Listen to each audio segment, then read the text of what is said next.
entonces una discusión que tuvimos en Binghamton, y estaba Aníbal Quijano, y estaba también Grossfogel y Walter Miñón, y todo, le dije yo a Wallerstein, no, la modernidad no empieza en la Ilustración, empieza en la invasión de América en 1492.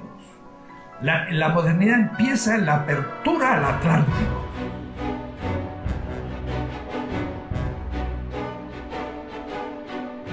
El siglo XVI es descartado casi siempre como no significativo en la ciencia social.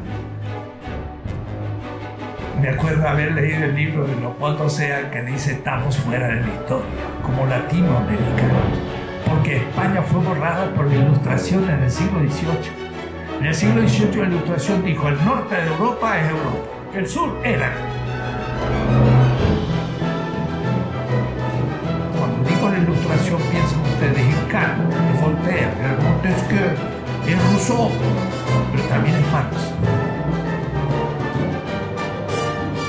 Y entonces, si nosotros no distribuimos esa visión de las cosas, desaparecemos de la historia.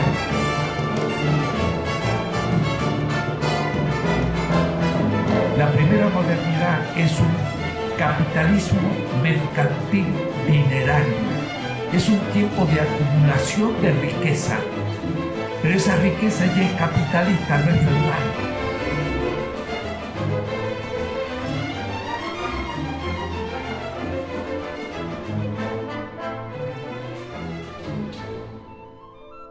$20.000 toneladas de plata van a Europa en el siglo XVI, una acumulación gigantesca de dinero, pero dinero ya que empieza a ser capital porque hay trabajo que ha sido subsumido.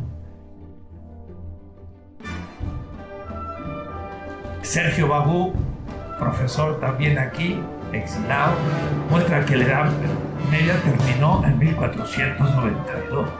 Y todo lo que construyó en América Latina fue moderno y fue capitalista, no fue feudal.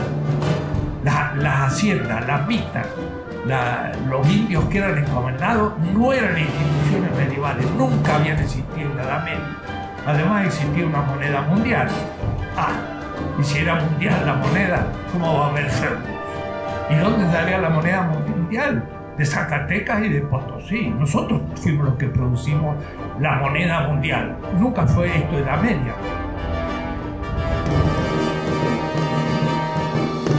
Esto no tenía nada que ver con el feudalismo, era la etapa mercantil, la primera etapa de la modernidad, pero no todavía industrial. Y entonces habría que preguntar a Marx qué significaba eso.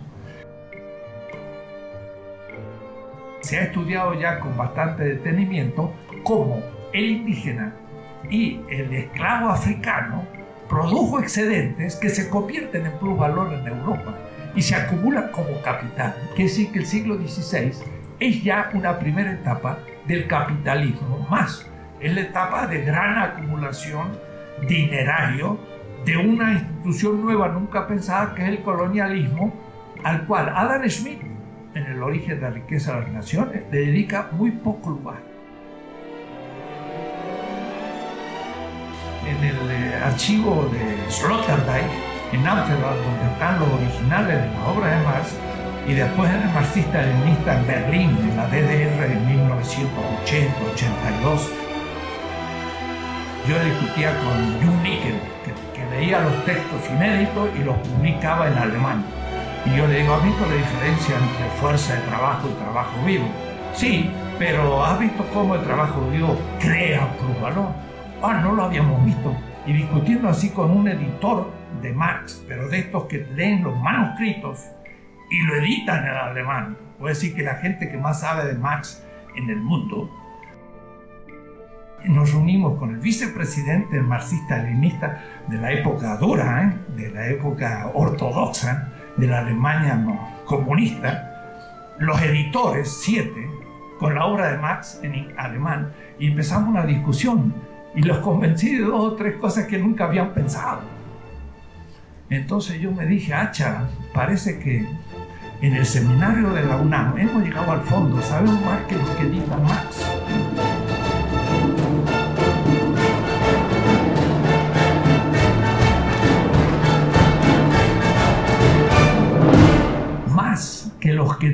Marx.